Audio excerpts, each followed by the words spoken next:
Tansi, Ponipitigisigal. Hello, good afternoon. My name is Sakawis Nobis, and I'm Plains Cree Salto of the George Gordon First Nation. And I am the founder and executive director of Great Plains Action Society. And my focus within this organization is on land and climate defense. And I just wanted to ground us right away with a land acknowledgement, which is something that I have some trouble with because I don't feel like they're always meaningful, but I have written something that I feel like drives the point home. So I'm going to read that right now.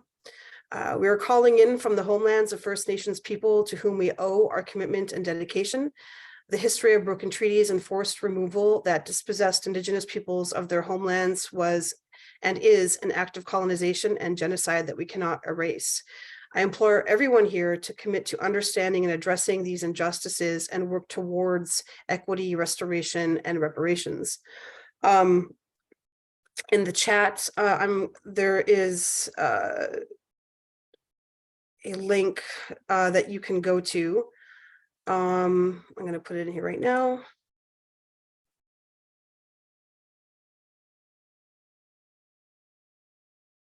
And you can find out which First Nations homelands that you're currently residing on. And if you'd like to put it in the chat, that would be great. I do want to note that this particular link or this map is not completely accurate, but it's better than nothing. So thank you so much for joining us today. Ahai kitata mahin, and I will pass it over to Nora. Thank you so much, Sakawis. As Sakawis mentioned, this is a webinar today that is a collaboration between Emerald Cities Collaborative, Great Plains Action Society, Rio Grande International Study Center, and the No Border Wall Coalition, and Aisha Mershani, photographer. And with that, I'm gonna hand the floor over for folks to introduce themselves who are on the panel before we dive right in. So I'll invite Mahmoud to introduce yourself. My name is Mahmoud Fitil. I'm Ghanaian Tatar, Land Defense Director for Great Plains Action Society. I use he, they pronouns. I'm located in Omaha Territory in Omaha, Nebraska. Thanks, Mahmoud. Lauro? Hi, everyone. My name is Lauro Martinez. I'm the Climate and Water Outreach Officer for the Rio Grande International Study Center. And an active participant of the No Border Wall Coalition, which I like to say is kind of like a branch of the Rio Grande International Study Center, RISC for short.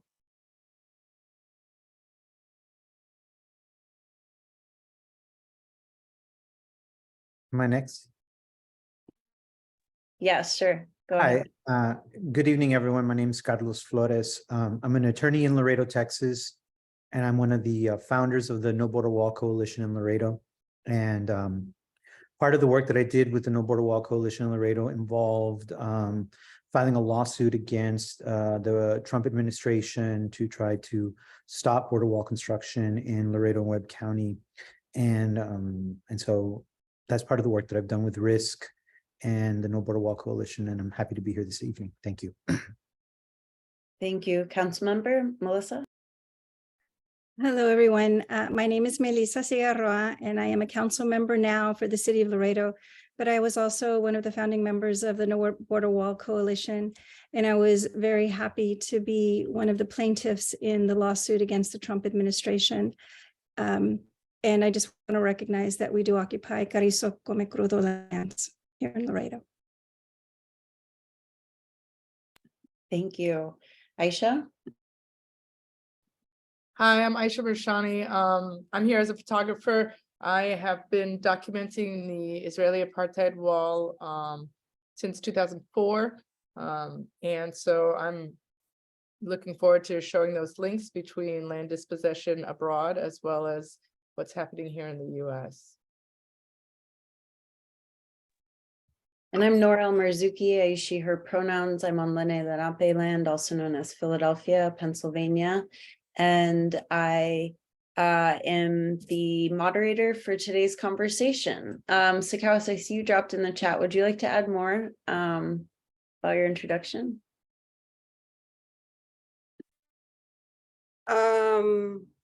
Sure. Uh, well, I guess I could talk about like why we are having this webinar today. Is that? Oh, what I you just, know? I thought you wanted to introduce yourself and yourself a little bit more, but we can just move on. And Oh, then- yeah. I'm calling in from Iowa Second Foxlands. I was just, following suit from the request I made. I was just trying to practice what I preach, I guess. Thanks, Sakawas. So as we begin to talk about eminent domain and why we are here, I'd love to invite y'all to drop in the chat. What does eminent domain mean to you? Where have you heard it? How have you seen it used, if at all? And as you're dropping things in the chat, I will open us up to hand over the floor to Sakawas to talk about why we are here today. Forced removal for white supremacist projects have been going on since the founding of what we call the United States of America, with forced removal and genocide of indigenous tribes and people across Turtle Island. We know this does not just happen within the United States and its history, but has been a project of colonialism and capitalism to reshape our landscapes for the privileged few for centuries. Land dispossession continues today, supported by legal frameworks that use terms such as the greater good and urban renewal to address blight and bring economic development. This issue of eminent domain is even more complicated as it grapples with the idea of what land ownership means, by who, and for what purposes. Eminent domain is the right of the US government to seize and expropriate private property without the consent of the owner for public use. How is public use defined? Public use is often defined by government or private developers with little input from communities. Public use for direct public use is defined as constructing roads and freeways, municipal buildings and schools, and preservation of historic sites. Again, what are the purposes of these public uses when they continuously disrupt community life and connection to place for Black, Indigenous, people of color, and low-income communities? The data clearly demonstrates that BIPOC renters, low-income and less formally educated people face these unfair evictions at higher rates than any other demographic group, even when the data is incomplete. So we see the outcomes of how eminent domain is used and how it perpetuates the continuation of landowning by predominantly white, wealthy communities who have high formal education levels and for public use to support their enclosure of wealth. Private, profit-driven developers may also claim public use for railroads, utilities, and renovation of quote-unquote blighted sites. Renovation of blighted sites has been commonly used to raise whole neighborhoods for private real estate developers to profit off of. The federal program of the 50s and 60s, urban renewal, gave taxpayer money to forcibly remove people from their homes and recognize and reorganize the landscape to increase their individual profit within the guise of public use. More often than not, it is BIPOC and low-income neighborhoods deemed as blighted, determined historically by white male businessmen and planners in closed rooms. And while the law says that they must receive just compensation for having to give up their land, their homes, their memories, and also be documented for public record, this rarely happens, making it difficult to collect complete data on who is truly impacted.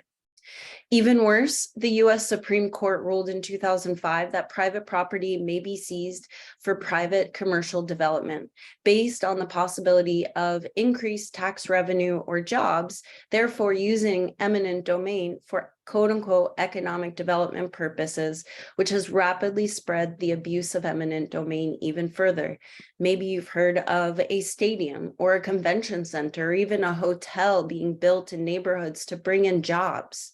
This is just different language for the same outcomes.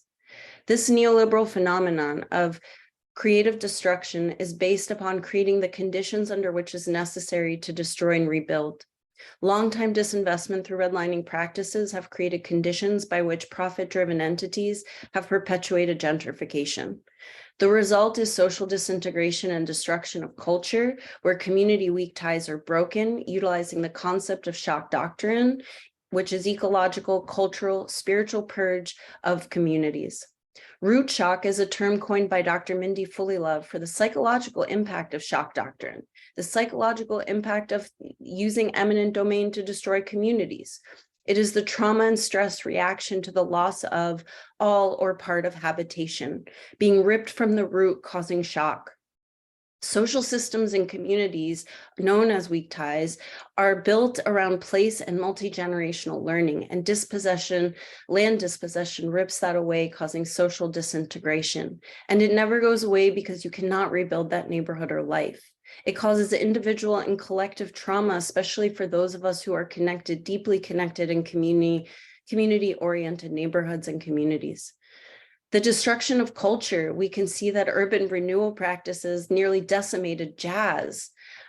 The mathematical studies have proven to show that eminent domain and urban renewal have caused negative health outcomes for BIPOC communities destroyed by urban renewal processes. Eminent domain not only rips the land from under our feet, but causes deep psychological trauma that lasts for generations. We are not here to discuss simply this term and concept of eminent domain and how it is used within the US, but how complicated this fight is and how more generally legal frameworks can be used and are being used for land theft and destruction of communities as well as culture in Palestine as well. With that, I turn the floor over to Sakawis to tell us about why we put this webinar together. Thank you so much, Nora. That was a really great overview of eminent domain and the larger issue of systemic oppression and white supremacy that exists within that framework. So for a very long time now, I would say about 1.5 years, I've been wanting to have a conversation about eminent domain because Great Plains Action Society, myself and Mahmoud, have been fighting CO2 pipelines that are inevitably coming in to the Midwest. We've been fighting them now for over 2 years. And we've also fought the Dakota Access Pipeline and the KXL pipeline. And the one thing that I noticed over the years is that, we were showing up to fight for white people's land. And as an Indigenous person, I have finally come to the conclusion that this is a much more complicated conversation that we need to have, protecting stolen land from being stolen. And so where does that put us as Indigenous people? And what are the ethics behind us trying to stop something that is obviously dangerous and that shouldn't be built, but that should it be us that are fighting in that particular part of of this larger issue. And so I thought it would be really cool to talk to people around the nation and even the world about their different interactions with eminent domain and how it has harmed them, because yes, it is harming people. Eminent domain is harming people here in Iowa in terms of taking land for the sake of private corporations, the profit that they receive. But then in other contexts, right, like, so we should be fighting it, but then we don't necessarily want to engage. But then what about other folks? Like, what's going on there? So folks are fighting eminent domain like head on. So I thought we could talk about all the different ways that we are interacting with this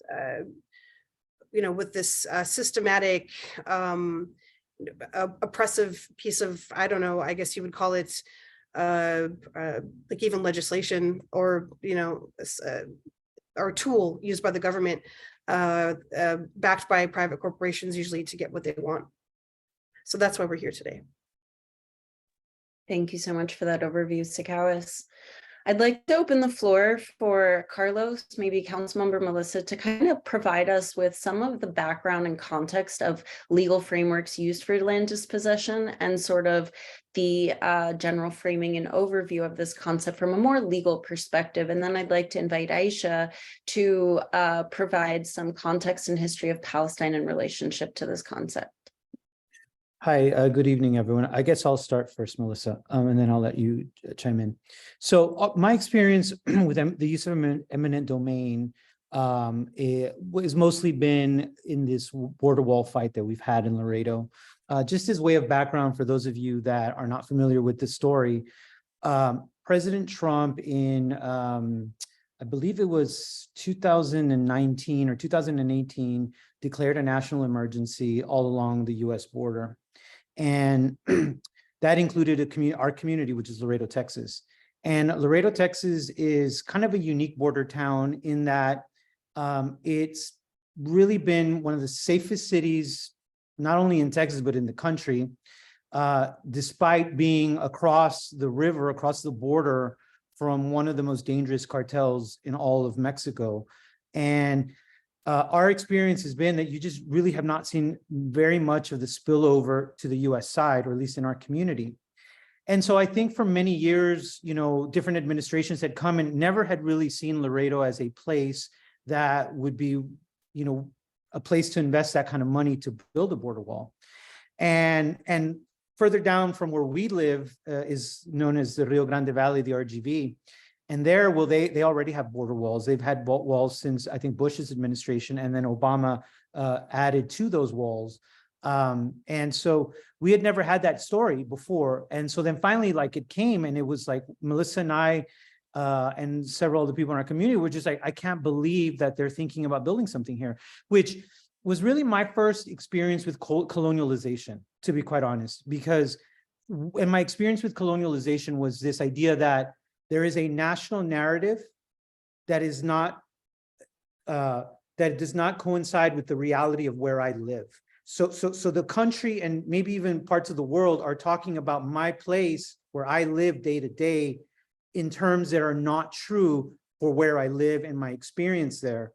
And it became very clear that what that was it was the attempt by the federal government to get top political support and public support to take land in our community and essentially dispossess us from our ability to access the river, the Rio Grande, which is the international border. It's been the international border between US and Mexico since the signing of the Treaty of Guadalupe Hidalgo. Before the signing of the Treaty of Guadalupe Hidalgo, the city of Laredo was on both sides of the river, and it was one city. And when the treaty came in, boom, that became the border, and now the other side became Nuevo Laredo, and our side was Laredo, the original founding city. So long story short, that's the background of where we're at. Just to make a few points on this. Our strategy was my client, Zapata County, Melissa, and some others received notices of condemnation that they were essentially either they signed a right of entry, which would allow the federal government to come in and survey their property and determine where they would build border walls, or they would sue you in condemnation to get a temporary easement to come in and do it. And so when I was approached on how to fight this, we did extensive research on the and determined and found out that ultimately in the entire history of eminent domain cases, not once has the government lost in an eminent domain case, at least the federal government, not once has it lost. And so you can just imagine that was very daunting for us to realize that, to learn that, So what we did was we did a few creative things. The first thing that we did that was creative was we filed a counter lawsuit against the federal government. And basically what we said, and if I may, can I share my screen for just 1 second?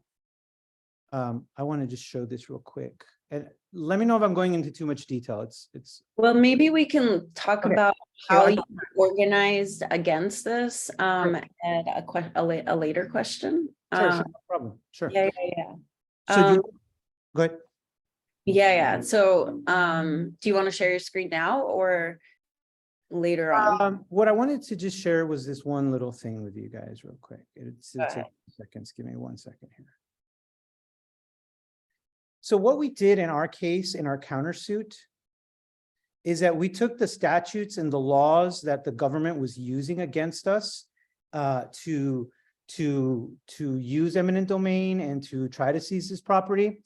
And we flipped the script and we said, no, you know what? These laws, these are the actual weapons that you're using. And the weapon, and so one of the things that we tried to do is we tried to make clear that the laws that they were using were weapons against us. And I think that in filing the countersuit, then we muddied the water and the court could not just grant the eminent domain access because there was this larger lawsuit that was calling into question the use of the statutes of eminent domain as the very basis of the lawsuit. And so I just wanted to share that with you all because that was one of the things that we did that was different and creative that I recommend other communities to do is to try when you are seeing these things to file other suits, you know, either 14th Amendment, 5th Amendment, if it's the federal government, things like that, to be able to let the courts have a harder time granting this access. And so in our case, our litigations began in 2020. And by the time the election came around, they had never seized any property in our community. And part of it was this strategy of delay. And part of the delay was this countersuit that we filed that really expanded the greater questions of the use of these weapons and these tools against our community. Anyway, with that, I'll pass to Melissa. Yeah, and you know, it is, I appreciate the difficulty in speaking about these issues because the basis of our fight was land ownership. And yet we do recognize it's stolen land. And for the purposes, though, of preventing eminent domain, we leaned on property rights because Texas is a property right state. And, you know, we have a lot of issues with the Republicans, but one of their core, at least what they used to believe in, is property rights belong to the landowner. And so I apologize because you can go down a pathway talking about how that's just it's not congruent with the respect for the Native American community and these first peoples who lived here. But legally speaking, it was our strongest argument. And so, you know, in talking about the rights of the government to come in, it's like Carlos was explaining, it's a two-step process. They come in and first, they're suing you to get access to the land, a right of entry, so they can do all the surveying. And there were many landowners along the river in the Rio Grande who agreed to that because they decided they could cooperate with the federal government in that way and be more friendly and perhaps gain some type of advantage on the other side. But the second part of that process is seizure of land. And so if you open the doors to right of entry, that was the only speed bump legally that existed because the seizure of land, eminent domain, was the absolute right of the federal government. And they did that because of the Declaration of National Emergency. They took away any rights that would normally at least protect us a little bit, like the National Environment Policy Act. That usually you have to go through when you're going to seize land and do anything with it. Clean Water Protection Act that we felt that a border wall construction would definitely impact our access to clean water and create pollution that would negatively impact the community. And I think it was 40 other laws that generally could provide other speed bumps, but because of this national emergency declaration, that took away all of our rights as citizens. And so we were left with fighting the right of entry.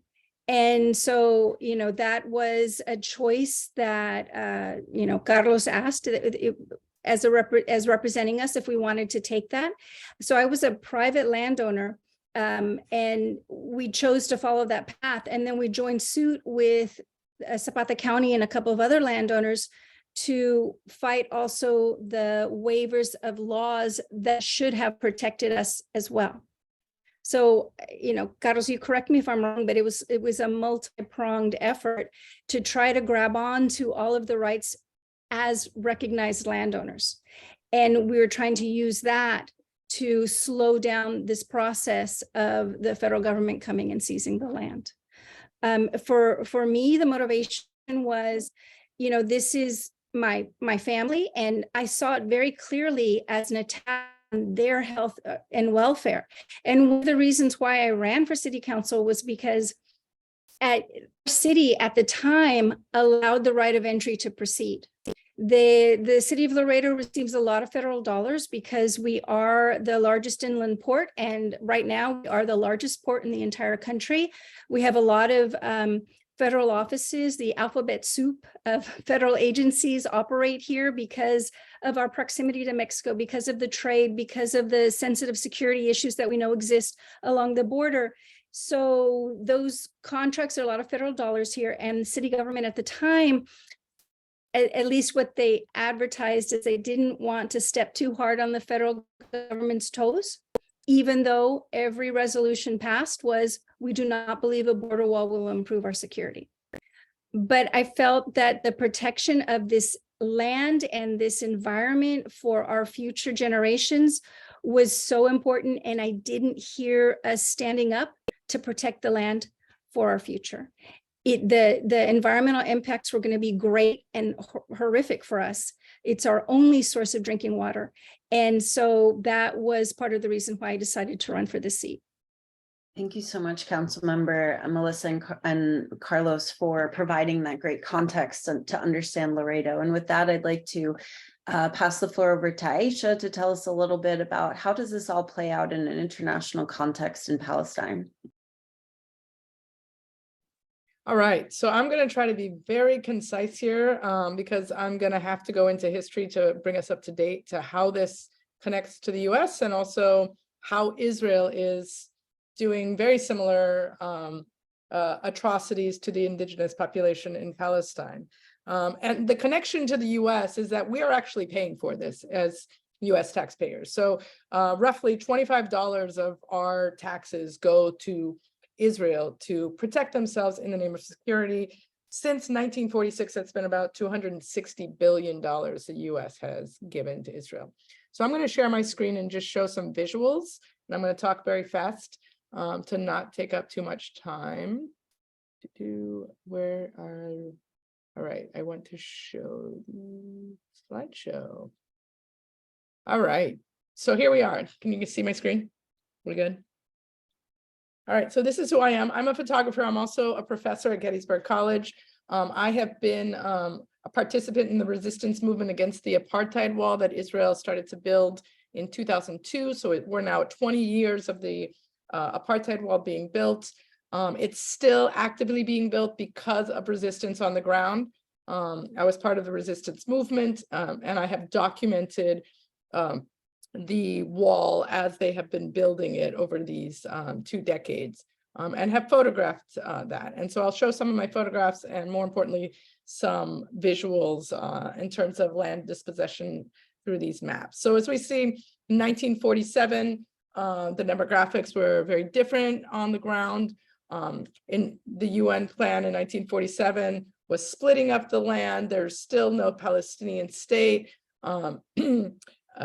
Israel then became a country in 1947. As we see, from 49 to 67, they took most of the land, stole, I would say, most of the land. And as we see in this last, and this was the latest from 2005, and we're talking now 18 years ago, we can see the choppy area to the right. That's the West Bank. That's the occupied Palestinian territory, the West Bank. And I'm going to show another map to make sense of that, but just so you have an idea of how the land was stolen throughout these years. Oh, let's hold on. Let me get rid of this. All right, sorry. All right, so here we can see the West Bank more closely. Here we see on the left, it is different areas. This is a byproduct of what was called the Oslo Accords, the so-called peace treaty. Now, I have a PhD in peace studies, so for me, this is so interesting that we can call something a peace treaty, a peace deal that actually results in more violence. And we see Oslo was one of the most dangerous things that could happen in the last couple decades. And that was in 1993 was Oslo I that occurred, which was the so-called peace treaty. In 1995, they had Oslo II, and this is when the land was divided. So we can see both of these maps are showing different areas of land. Area A is Palestinian controlled land, and we can see Area A is in the photo to the right is green. So we can see very little area that Palestinian, the PLO has control of. Area B is Palestinian controlled in terms of community issues, but security wise, it's Israeli controlled. And then Area C, which is completely Israeli controlled. Now we can see in both maps that Area C it's the majority of the West Bank. It's roughly 60% of the West Bank is Area C. Now this is Israeli controlled land, and this is where we see Israel using the guise of security and land ownership. That, Israel maintains control of this land, and this is where we see the settlements, the illegal Israeli settlements popping up throughout the West Bank. This is a photo of a man in the village of Brukin. His name is Asim Khater. He is holding up the legal document that he was given that states that Israel will be destroying his home because it's in Area C. So Area C being controlled by Israel means that Palestinians are unable to build on it without a permit. But Israel does not give permits for Palestinians to build in Area C, even though Area C is in the villages. So here we see a photo of his house with his two children. It wasn't under construction. It had been there for, at this point, almost a decade. And here he just received the letter last summer when I met with him, stating they will be destroying his home because it is illegal that he built it in Area C. And as we see on the roof, the hilltop behind, this is in front of his home, is an Israeli settlement. The Israeli settlements are being built up in Area C, and I'll show you another map just to show you how vast and expansive the settlement building is. And this is, again, Asim's house. This is the view from this house back here to the land. That is Area C. Now, when I go in further, I don't know if you can see where my cursor is down here, but this is the village of Brukin. This is where Asim and his family lives. The wall is going to be built right here. We can see that the projected wall right in this area, right next to Brukin, in order to secure this Israeli settlement that we just saw in that last photo.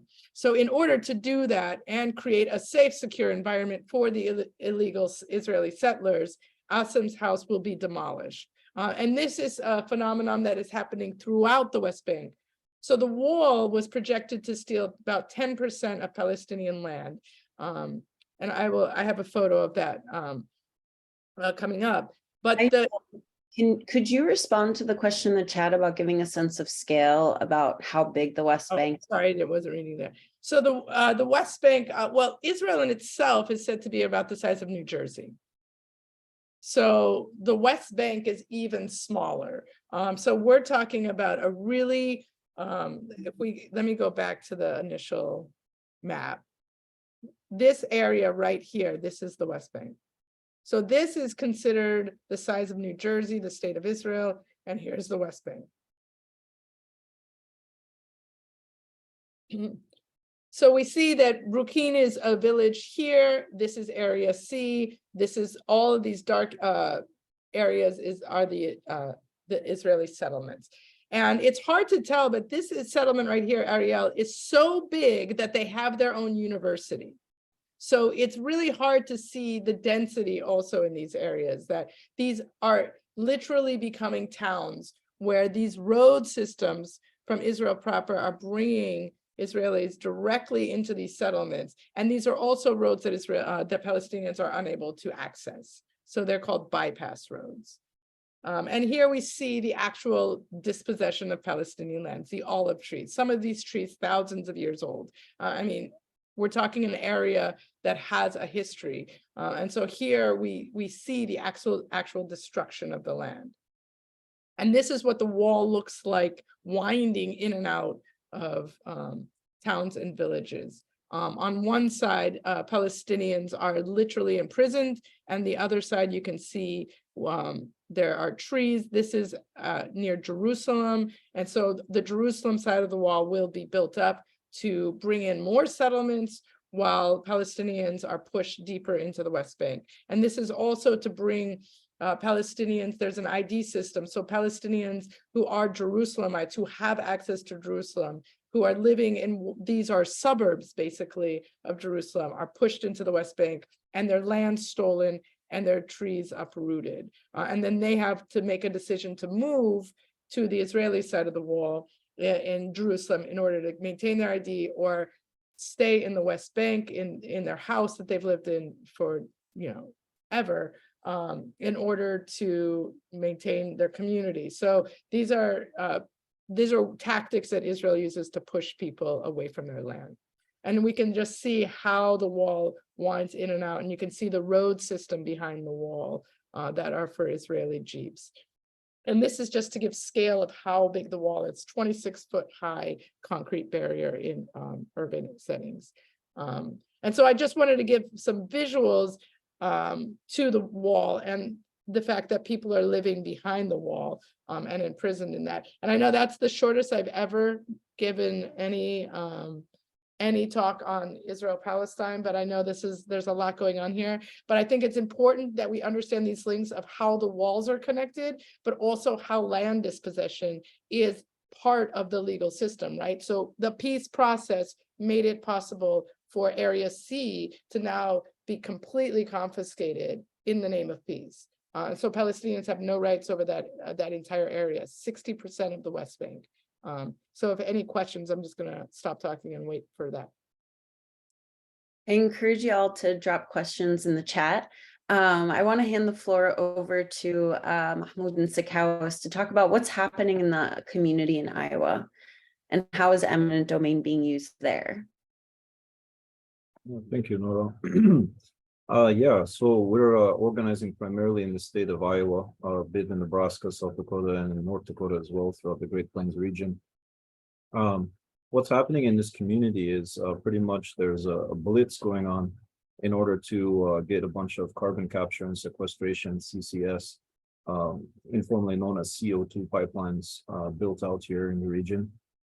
It's deemed a infrastructure, a solution, a technical solution to climate change by the Biden administration. It's being pushed by them.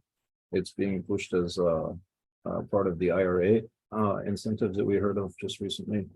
The Income Reduction Act, or Inflation Reduction Act, excuse me. The 45Q tax credits are tied up as well with these CCS pipelines. And essentially, there's 3 different companies in the state of Iowa. 2 of them are going to be operating in the broader region, and then Summit and Navigator. And one of them is pretty much a local pipeline within the state, traveling just to nearby Illinois. The plans are to capture carbon dioxide from ethanol production facilities. It's sort of the low-hanging fruit as far as carbon dioxide goes. It's relatively pure. They're going to go ahead and capture that carbon dioxide. They're going to put it under high pressure, do a phase change, turn it into liquid, and pipe it either to storage facilities deep underground in Decatur, Illinois. In the case of ADM Wolf or for Summit or Navigator, they're intending to storage the carbon dioxide and sequester it in an area of central North Dakota, roughly between the northern border of Standing Rock and the southern border of the Fort Berthold. This is problematic for a number of reasons. As we've seen, environmentalists are no stranger to eminent domain fights. Here in the region, we fought against Keystone XL pipeline. It was a long eminent domain fight, as well as DAPL. Eminent domain became a part of that as well. Essentially, what it is landowners will hold out and signing voluntary easements, and then they're sued to take them to condemnation court, as we heard briefly a bit earlier. Now, the issue is, a common good. These are private entities, of course. The fossil fuel industry is piping, petroleum, crude petroleum, tar sands, gas, natural gas, things like that. And obviously you or I couldn't just walk up to the pipe and, you know, there's some spigot somewhere and take some out and put in our vehicle or something like that. Same thing with the carbon dioxide pipelines. It's largely a private venture. And, you know, it's essentially they're after a paper chase, and they're after a lot of tax incentives that are being put forward by the administration. Unfortunately, we feel as though it's a false solution, CCS, and therefore it makes it a bit even more egregious that they're trying to use eminent domain for it beyond the traditional, you know, issues of private entities using eminent domain to seize land. The spirit of eminent domain law was intended for public projects like roads, sewers, things like that, that everybody in the society or the community can join in. Obviously, high density phase change liquefied carbon dioxide and various petroleum products is not it. We've been working closely with several organizations in the area, as well as partners like the Oakland Institute and Emerald Cities. We actually had collaborated on the production of a report on carbon capture and sequestration with the Oakland Institute called the Great Carbon Boondoggle. Part of our statement in opposition is that Great Plains Action Society is firmly opposed to carbon capture and storage projects such as those proposed by Summit, Navigator, and Wolf. Our greatest concern is CCS only serves the interests of fossil fuel industry. CCS by design is a way to prolong usage of fossil fuels while nominally reducing CO2 emissions. Safety is concerned with potential violent rupture and rapidly expanding plumes of CO2, unknown asphyxia blanketing the area. Furthermore, the cost of inaction is far too great. Amidst the era of climate emergency, we must demand a reduction in phasing out of fossil fuels as a wider part of just transition. The IRA and revised 45Q tax incentive regulations narrow the incentive gap between permanently storing CO2 versus using it for enhanced oil recovery or EOR. There are concerns regarding degradation of the land, disturbance of sacred ceremonial and burial sites for Native Americans. The build-out phase of the aforementioned proposed projects would also endanger indigenous communities, in particular, fueling a national epidemic of missing and murdered indigenous relatives, or MMIR. CCS is greenwashing rather than a solution to the climate emergency that Iowans deserve. As indigenous people, we remain for future generations. Something that regarding the organizing here locally is that it's really taken on the character of you need to be like a gentrified or landowner class in order to have a say in this very public, you know, debate. And that somewhat smacks of early racism of the United States, where you generally have to be a white landowning person in order to have a voice. There in Iowa, most of the rural community is white, and therefore other people don't have much of a say. People in urban communities, urban centers, such as the cities, they're going to be passing this new densely populated areas, schools, vulnerable populations such as prisons, retirement communities, hospitals, things like that. And largely because of the eminent domain issue and the way that the government is set up in the state level of the Iowa Utilities Board, the only people really being engaged are the landowners, or the gentrified landowning, as it happens to be in Iowa Caucasian folks. Now, part of the incentive of why they're doing this is in order to have their private venture built and paid for by public dollars under the 45Q revised statutes, as well as the Inflation Reduction Act. We see that Summit, one of the pipelines, is decided to do 12 million metric tons per year for their proposed project. Navigator 15 million and Wolf 12 million. That's a total of 39 million metric tons of CO2 per year. The annual maximum tax credits for that would be at $50 per megaton, and we have Summit coming out with 600 million, Navigator coming out with 750 million, and Wolf coming out with 600 million. And these are just tax credits, right? So that amounts to 1.95 billion.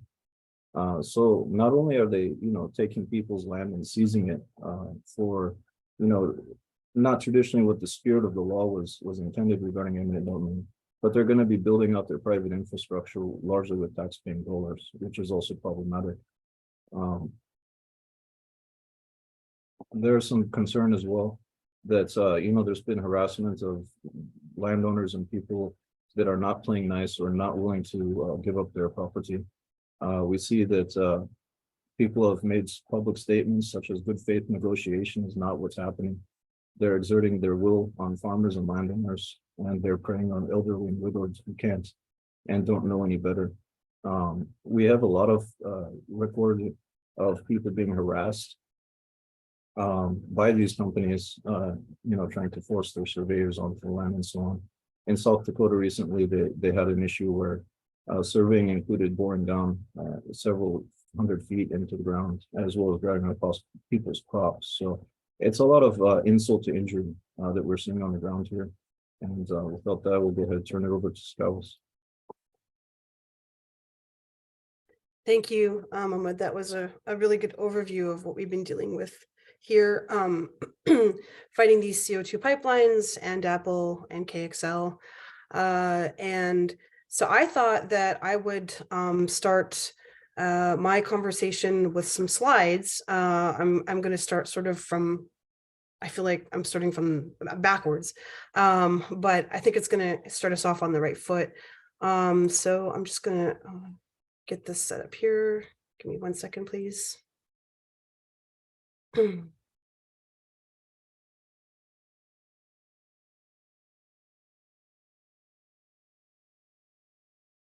right. Can you all see this? Yes. Okay, awesome. All right. So these are graphics I made that were inspired by the fight for eminent domain in Iowa. With that being said, my talk is more, I guess, about ethics, morals, emotions, and historical trauma. And so this first graphic says, actually, I can't even see it because there's like a, hold on. Okay. What are century and heritage farms, and why should white privileged folks consider giving land to indigenous peoples and folks of the world majority? And it's talking about rematriation, honoring native lands, land back, like that's the overall gist of what this set of graphics is getting to. And next it says, every year at the state fair, Iowa awards families who have owned 40 acres of farmland for 100 to 150 years or more with century and heritage farm certificates. In the US, 98% of agricultural land is owned by white folks, which means almost 100% of these winners are white descendants of colonizers that began overrunning indigenous lands in Iowa starting in the 1830s. By the 1860s, all tribes had been removed and most of Iowa had become homestead farms for settler invaders. While all these white families inherited massive swaths of stolen land for generation after generation, indigenous peoples inherited the results of relocation and colonial genocide, poverty, cultural assimilation, language loss, and destruction of our sacred sites. Moreover, due to the implementation of aggressive colonial capitalist farming practices, Iowa has now become the most biologically colonized state in the country and the #1 contributor to the dead zone in the Gulf of Mexico. When indigenous folks say land back, we are referring to the fact that governmental and corporate systems of oppression and disenfranchisement still keep us and other BIPOC folks from accessing land. This is exceedingly evident in Iowa, where there are almost 0 indigenous-owned farms on land stolen from our ancestors. The only indigenous nation fully left in Iowa, the Meskwaki, bought their land. Land back is also a demand for the reintroduction of indigenous land stewardship in order to counter the horrific effects of colonial capitalist farming practices. Here we have a map of heritage farms in Iowa, which there are 1,685 of.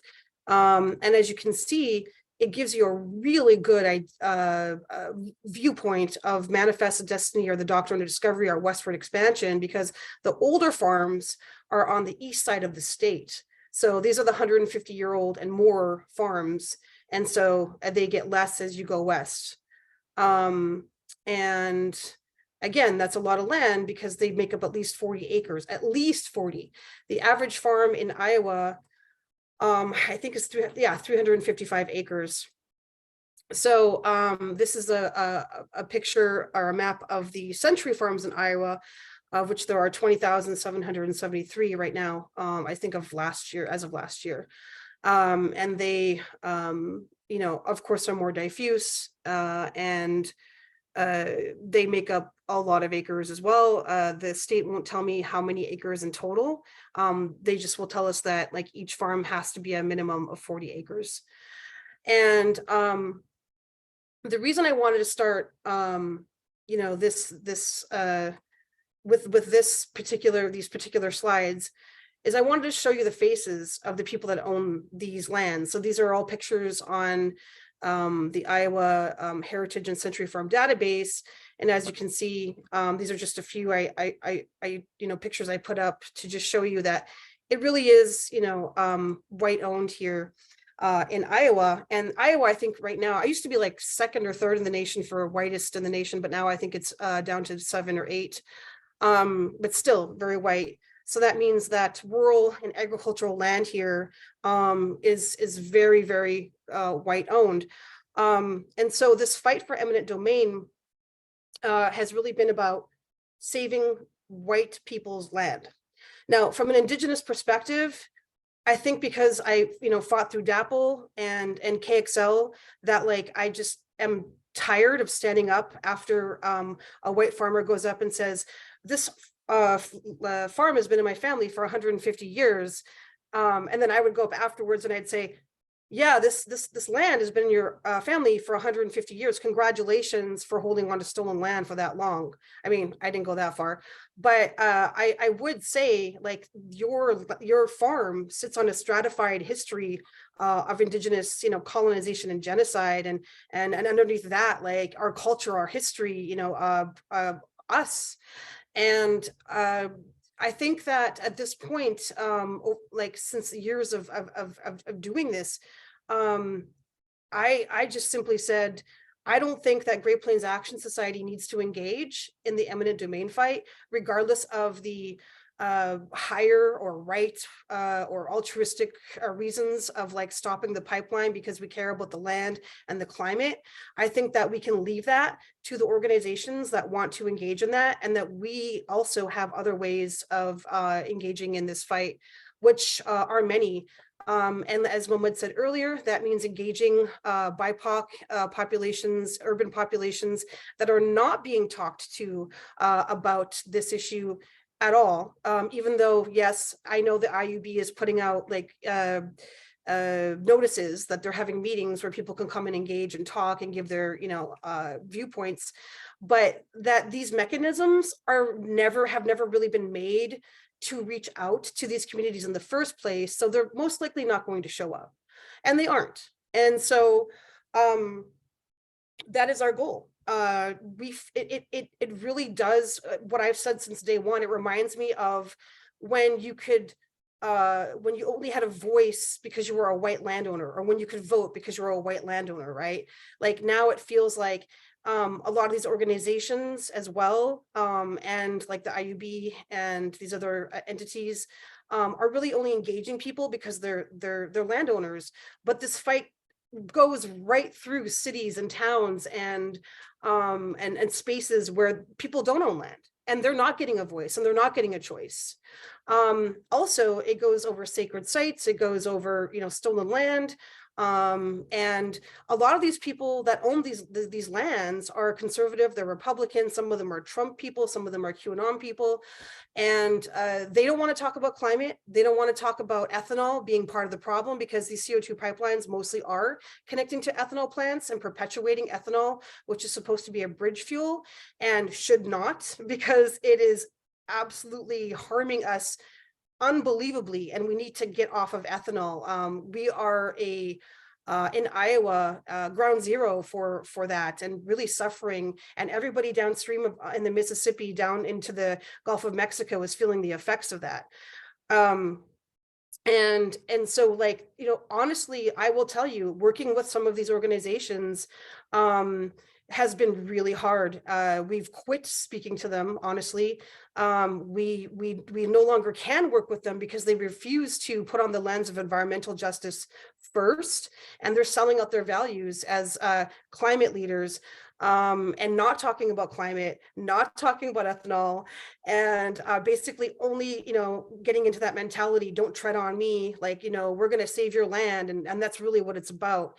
And as an Indigenous person, like I'm just going to talk about from my perspective right now, how emotionally difficult this has been is why, as the executive director of Great Plains Action Society, which is a 100% Indigenous-led organization, I just put my foot down. I said, we don't need to engage in this anymore. It's not for us, it's for other people. And honestly, we've been put at arm's length. We've been told not to engage with the landowners because I guess we're the brown, scary Native people or the Indigenous people, and they don't want our views, our viewpoints, our message to get across, because it would honestly turn them off. And I mean, these are issues concerning this fight of eminent domain that like are unique, I would say. And it's why organizing outside of Indian country is like really difficult sometimes, because you're not backed by necessarily like your own community, but you're working within like a very like white centric paradigm, and it can become very emotionally difficult. It brings out historical trauma, and in the end, I just don't think that it's for us as Indigenous people to do that particular work. And we should leave it to these organizations that have honestly bogarted these landowners and made it their whole thing, and that's good, and we should, and I'm happy about that. At the same time, there's been a lot of hurt and racism perpetuated because of that. And so even though eminent domain is just like the perpetuation of land theft, and is a really bad thing in a lot of cases, it's also really difficult for us as Indigenous people to fight for the land of white people, to fight for people that could care less about the history, the sacred sites, all the things that are important to us as Indigenous people. We don't matter to them at all. And so we just can't, I think, ethically involve ourselves. So thank you. Thank you so much, Sakawas, for presenting for us the layers and levels around what this fight means and what is really happening, and really thinking back to the ways, what we've heard about the context in Texas and in Palestine, just the ways in which the greater good is defined at the expense of Indigenous communities and Black and Brown communities. And I'd like to bring us back to the question around organizing and what is happening locally in terms of organizing also on a different layer in Texas, in Laredo, and in Palestine. So what's happening in terms of local organizing? Yeah, I could speak to that. Here in Laredo, Texas. I unfortunately was not involved with the fight between Laredo and former President Trump, but a lot of people, so the state of Texas now we're fighting with the state of Texas now, and a lot of people, it seems to go under the radar for a lot of people, and that's where my outreach organizing has taken place. But fortunately, in our fight with the state of Texas, we haven't had to deal with the use of eminent domain, because our Governor Greg Abbott, has assigned the responsibility of building the border wall to the Texas Facilities Commission, which doesn't have the right to use eminent domain. But they have been threatening our community with legislation that would grant the Texas Facilities Commission that right. So the way we've been organizing against the border wall is just grassroots organizing. Door knocking is the best bet that we've found helps the most. And in our experience, door knocking in Laredo and towns surrounding Laredo, a lot of people don't know, or never realized that their community was at risk of being destroyed by this 30-foot steel bollard wall, and had no idea that their neighbors were signing away property rights to the state of Texas for this construction. So fortunately, I've had a mess of experience in my career, and I feel like I was placed in this position, being able to use my experience doing title examination to help quickly find properties in our community that are being bought up by the state of Texas. So our key has just been to approach these property owners before the state of Texas does, and urge them not to sign any contracts, any documents with the state of Texas until they speak to lawyers like Carlos or other lawyers that are helping the No Border Wall Coalition. But it is intimidating to have someone with the state of Texas come knocking on your door or send you a letter offering you thousands of dollars for property right access, especially in communities that, poorer communities that don't have all that money. So when they receive a letter like that, they accept it with open arms without understanding the future consequences of a wall being built but in their backyard and devaluing their property. I'll pass it over to Aisha.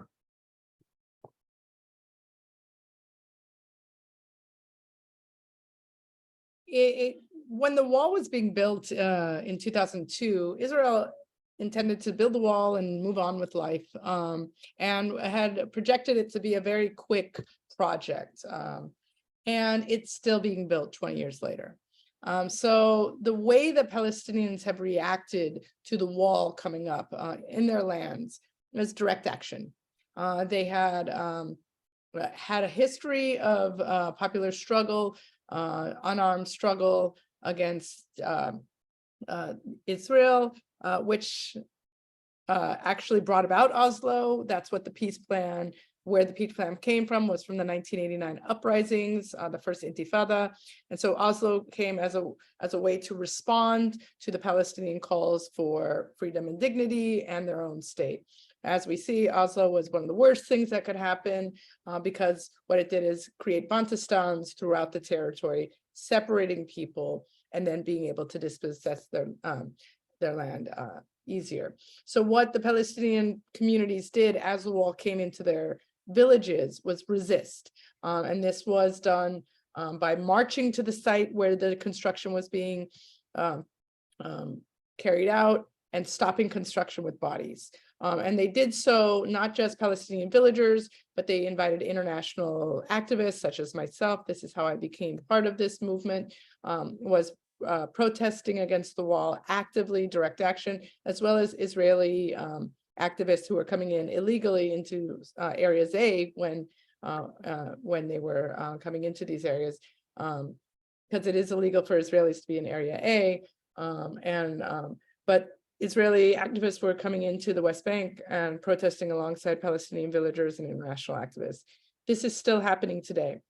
Currently, what's happening, the movement was really heightened in 2002, 2003, started to pick up 4 to 6, was really, I mean, there were like 3 or 4 villages a day protesting the wall. So also resources were really scarce for Israel to be able to push back on all of these demonstrations happening all at the same time.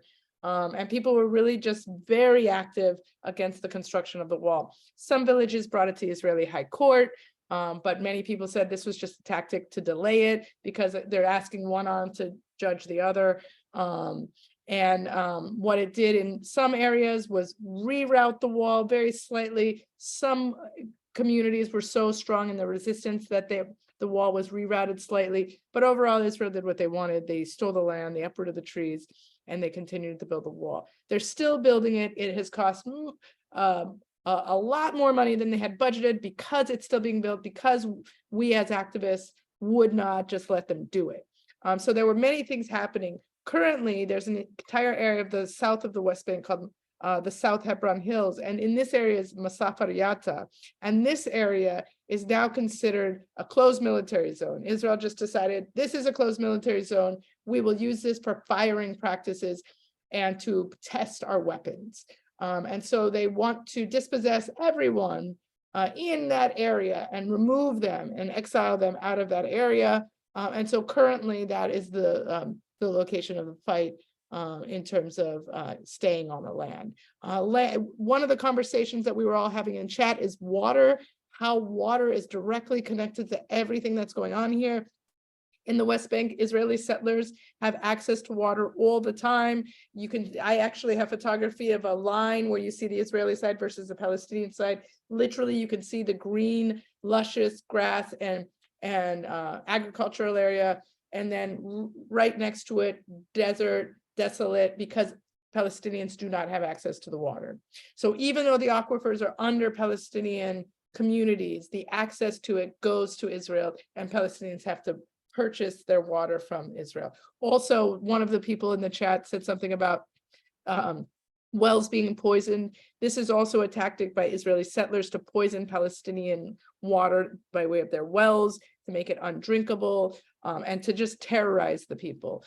So a lot of links going on in terms of land and resources that happen. And these walls are ways to steal it, right? Because they can build these barriers between people and then say you can't have access to it. We're gonna call it what we want in Israel. It's closed military zone. It's illegal to go there, even though people's land is over there. So they're unable to cultivate their own trees, their own groves. And then because they're unable to access it to cultivate it, Israel says, well, because you haven't done this, because in Turkish law, you have to go cultivate your land, now we can actually steal it from you legally by way of the Ottoman era rules, because we're not letting you have access to it. And if you don't cultivate it in a certain amount of time, then it's no longer.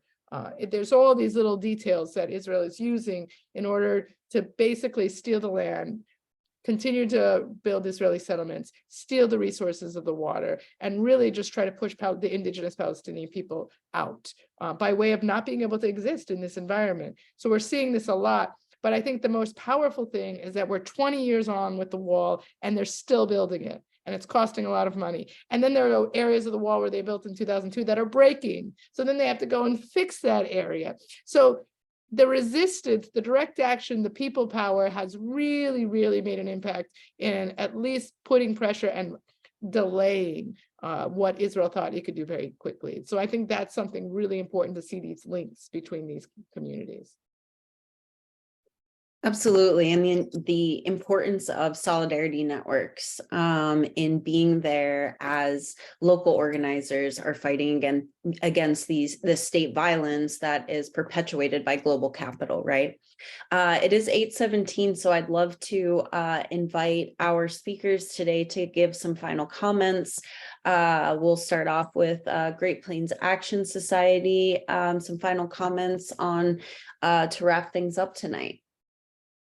And then we'll move around. Or who would like to go first with some closing comments? I just wanted to make a connection with what Aisha was saying about how walls used to separate people, and it's very intentional. So, our shared history is Mexico. We are 95% Hispanic. The original founding of Laredo, as Carlos was mentioning, split up families, and a wall represents the denial of our culture, of our history, of our familial ties. And this shared culture is not something that we take lightly. It is in our DNA. And so when we talk about fighting against a wall, it's not just, as we stood our ground on property owner rights, but really what we're trying to do is protect our identity. And that is something that as a community, we do not only for ourselves, also our future generation. I know there's all this research about, and I'm sure Aisha has seen it too, that all this, when you live in communities with walls, that impacts your psyche. And so when we talk about fighting it, we're fighting for our future. and what that means for us as our identity as people of Laredo. And so that is something that is a powerful motivator. And it can't be denied that the negative impact from that is because we are a very strong cultural, not white community. And I think that's why the federal government thought that they could just come and take our land and use a security excuse. And, oh, if you're American, you're going to fall in line. Well, no, we demand evidence because it is more than just a piece of property. It is who we are, and we're going to hold on to who we are and teach our children that this is their right to hold on to this territory. And I just want to add something to what Melissa just said. In Laredo, we're very happy to announce that land was never seized, border wall was never constructed, and we're one of the only communities, in fact, we might be the only community to have successfully delayed it sufficiently enough that they were not able to build the wall. And right now there is no money allocated for border wall construction in Laredo. So we were able to have a victory. So anyway, thank you.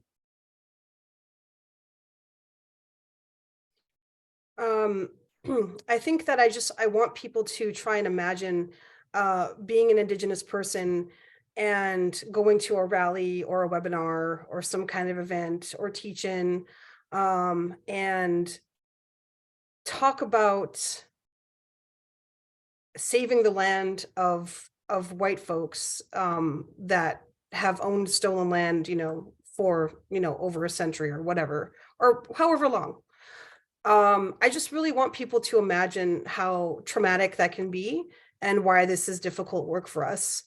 And then I want to talk about how messed up it is that so few Black and brown folks in this country own land. And in Iowa, it's highly agricultural and rural. So like the number in Iowa is just like so high of like white land ownership. And how like the conversation of equity and access to land is not being had at all. So we're working really hard, to change that. It would be great to, start an Indigenous land trust. It would be great to get the land into hands of people who can steward it properly, because, Christian colonial capitalist farming practices or like land stewardship have led us to where we are right now, at the precipice of this climate emergency or within it at this point, and to where Iowa's land is just so degraded, where it's most biologically colonized state in the country, and it's just like at this point, like here we are trying to help these folks hold on to this land who are not treating it well at all. And like it's a real I want to swear but I'm not, but it really messes with your mind, and which is why I was so happy to have this webinar tonight, so we could just discuss this issue. We've even had organizations fundraise off of us who don't work with us, but are tokenizing us as Indigenous peoples within this fight, so they can continue to work with these white landowners and not talk about climate, not talk about land back, not talk about the environmental justice issues, which should always be at the forefront of everything we do. And there's a lot of racism involved with this, and so that's all I wanted to say. Thank you. From the climate emergency perspective, we would like to see that the usage of eminent domain cease for any type of projects regarding fossil fuels or false climate solutions, for that matter. The existential threat facing all of humanity is so great that we can't leave it up to private profiteering and the free market to correct itself. The free market got us to where we are now. And using eminent domain against individuals in order to push these projects forward is problematic. As we saw with the Dakota Access Pipeline, environmental racism rears its ugly head, and even that project is currently operating without permits. So it was built using eminent domain, and which is tantamount to land theft. particularly when these projects aren't even properly permitted. They lose their surety bonds with insurers that they're required by the state entities to uphold. And, you know, just the eminent domain usage in the United States is becoming egregious and weaponized against communities of color and indigenous communities in particular. There's not any free, prior, and informed consent going on with the tribal nations along the Missouri River Valley, where they're trying to, you know, enact eminent domain and force these projects through. We remain committed to the land, the water, and the future generations. And hopefully we'll fight to turn the tide of usage of eminent domain to discourage and disenfranchise communities of color.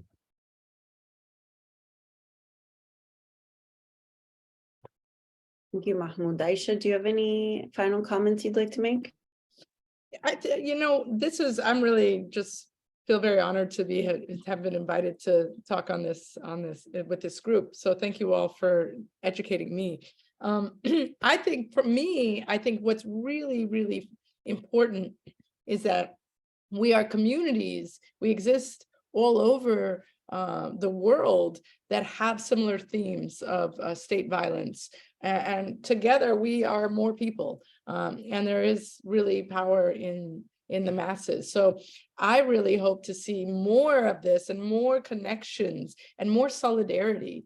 You know, we talked about me coming down to Laredo. I want to come and support the communities in other areas of the US, and I'm not just a Palestine person. What's happening in Palestine is in Laredo. It's in Iowa. It's in Oklahoma, right? There's these themes throughout the world that we can really build on and really have power against these massive violent structures. And I believe that personally. And so I'm just really excited to build with you all and hopefully do more work together. And I'm really looking forward to coming down to Laredo and seeing you folks and seeing how we can make more connections between the work we're all doing. So thank you all for inviting me to come onto this webinar. Yeah, to jump off of Aisha, I'm honored to be included in this, and I think it's eye-opening to see all the atrocities that's happening all around the world. I just wanted to end with recognizing the fact that this is still happening, especially here in Laredo. In my personal experience, our governor has just called a special session to discuss border security, and the last legislative session, fortunately for us, the bill that would have given them the right to use eminent domain didn't make it through the House. So we got lucky this time, it's a little scary and daunting to be in the face of eminent domain, but it's reassuring to hear your all stories, and I hope we can convene in person sometime soon. A big thank you to everyone. We've heard the layers and complications of the fights against legal land dispossession. We've heard how the greater good is defined within the lens of capitalism and the perpetuation of environmental, racial, and economic injustices, and the continued enclosure of wealth for the white privileged wealthy folks. Land is being taken, but for private purposes, not for rematriation practices, as we've talked about a little bit tonight. Land dispossession is a pattern of excluding communities who are impacted most by the use of this legal land dispossession. It's important to note that these are global systems and they work together to continue to oppress BIPOC communities across the world. And much of this is people based in the United States. Our tax dollars are literally being used to hurt people across the world, to dispossess them from their land, to cut off resources such as water, to break memories, and to cause root shock. And what we're here to do today is to build solidarity, learn from each other's fights, learn how it's complicated, and continue the fight together in solidarity. Thank you so much.